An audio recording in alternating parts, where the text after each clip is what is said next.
여러분, 혹시 이런 순간을 겪어본 적 있으신가요? 회의실 안이 묘하게 조용해진 그때 누군가가 웃으며 툭 던진 한마디가 이상하게도 당신을 향해 날아옵니다. 이 기획안, 초등학생이 쓴 줄 알았어요. 주변에서는 애매한 웃음이 흘러나오고 그 순간 당신의 심장은 살짝 내려앉습니다. 얼굴은 조금 뜨거워지고 머릿속은 갑자기 복잡해지죠. 지금 바로 받아쳐야 할까?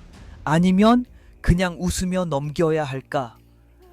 받아치면 괜히 예민한 사람이 되는 것 같고 참자니 내가 만만한 사람이 된 것 같아 마음이 불편합니다. 이상한 일이죠. 단 한 문장의 농담이었을 뿐인데 그 말은 하루 종일 머릿속을 떠나지 않습니다. 퇴근하고 집에 돌아와서도 문득 생각납니다. 그때 이렇게 말했어야 했는데 왜 나는 아무 말도 못했을까? 많은 사람들이 이런 상황을 겪고 나면 스스로를 탓합니다. 내가 너무 약해서 그런 걸까? 내가 말을 못해서 그런 걸까? 하지만 심리학은 조금 다른 이야기를 합니다. 무례한 사람들은 사실 당신의 약점을 정확히 공격하는 것이 아니라 당신의 반응을 노립니다. 누군가를 불편하게 만들고 그 반응을 통해 자신의 존재감을 확인하려는 심리죠. 그래서 이런 상황에서 가장 중요한 것은 말솜씨가 아니라 어떻게 반응하느냐입니다.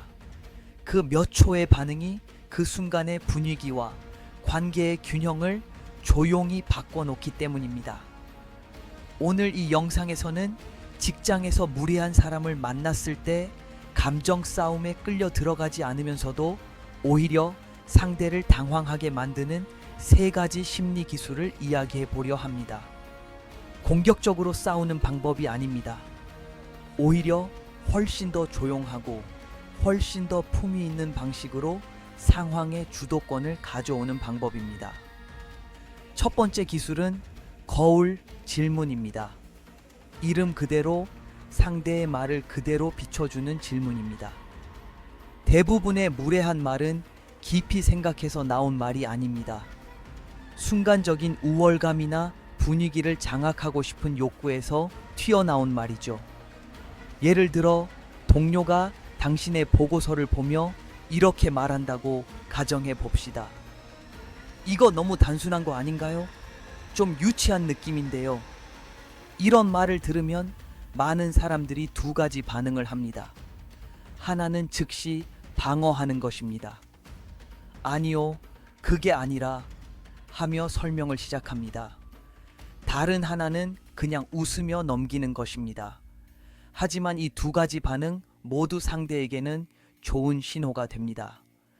첫 번째는 당신이 방어 모드에 들어갔다는 신호이고, 2번째는 당신이 쉽게 밀리지 않는 사람은 아니라는 신호가 됩니다. 그래서 여기서 필요한 것이 거울 질문입니다. 얼굴 표정을 바꾸지 않고 아주 차분하게 묻는 겁니다. 어떤 부분이 그렇게 느껴지셨나요? 혹은 조금 더 구체적으로 말씀해 주실 수 있을까요? 이 질문의 힘은 아주 단순합니다. 방금까지 당신을 평가하던 사람이 이제는 자신의 말을 설명해야 하는 사람이 되기 때문입니다. 그리고 대부분의 경우 그들은 갑자기 말을 고르게 하지 못합니다. 아, 그냥 농담이었어요. 혹은 아니 뭐 그런 뜻은 아니었고요. 이렇게 말이 흐려지기 시작하죠. 왜냐하면 무례한 말은 대부분 설명할 수 없는 말이기 때문입니다. 이때 중요한 것은 절대 감정을 섞지 않는 것입니다. 화도 비꼼도 없이 정말 궁금하다는 듯이 조용히 묻는 것입니다. 그 순간 분위기는 아주 미묘하게 바뀝니다. 2번째 기술은 전문적인 경계 설정입니다. 직장에서 무례함이 반복되는 이유 중 하나는 그 행동이 한 번도 명확하게 제지된 적이 없기 때문입니다. 사람의 행동은 생각보다 단순합니다. 허용된 행동은 반복되고 경계가 생긴 행동은 줄어듭니다. 하지만 많은 사람들이 경계를 설정할 때 실수합니다. 감정을 앞세우기 때문입니다. 그 말은 너무 기분 나쁜데요. 이렇게 말하면 대화는 바로 감정 싸움으로 변합니다. 대신 훨씬 더 효과적인 방법이 있습니다. 개인적인 감정이 아니라 업무의 기준을 이야기하는 것입니다.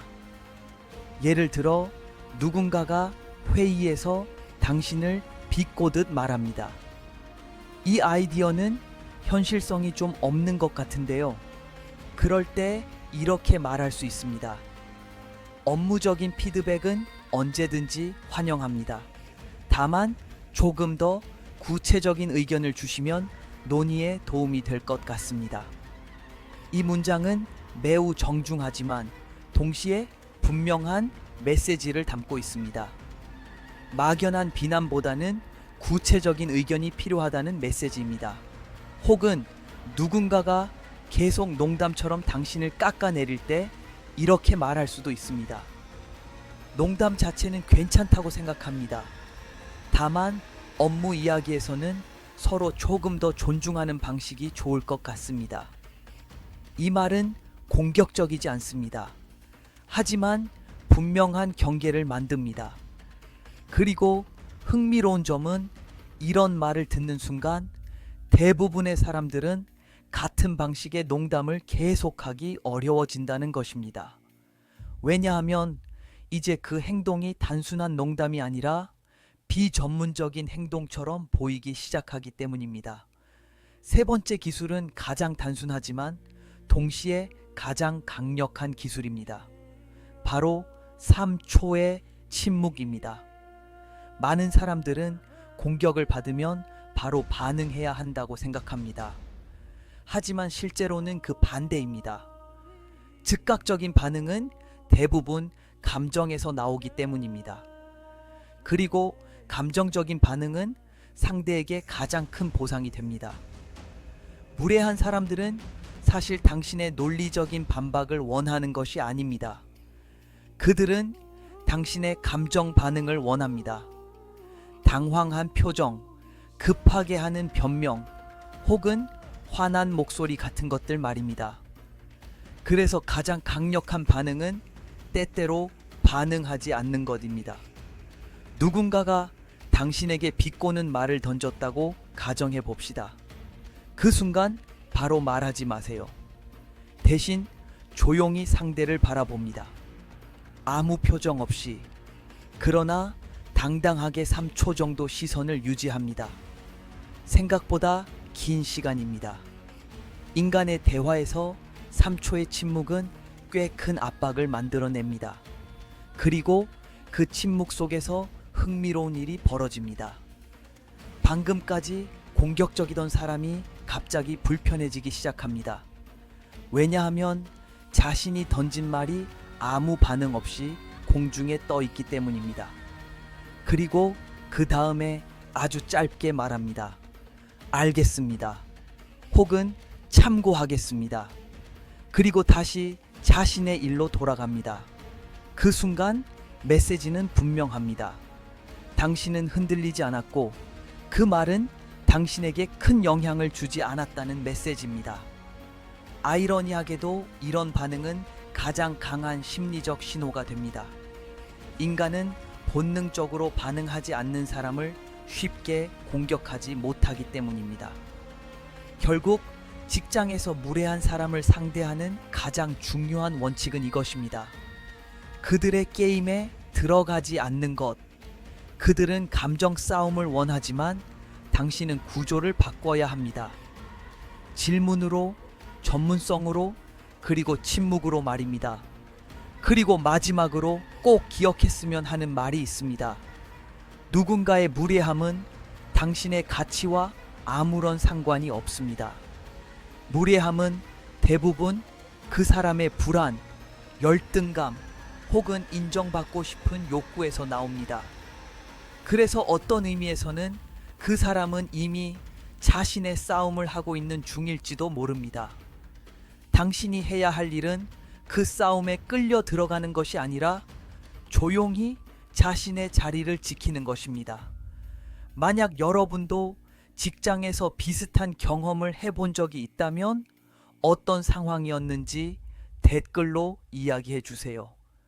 그리고 그 순간 여러분은 어떻게 반응했나요? 여러분의 경험이 지금 이 영상을 보고 있는 누군가에게 큰 도움이 될 수도 있습니다.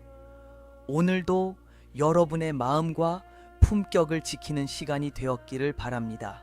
감사합니다.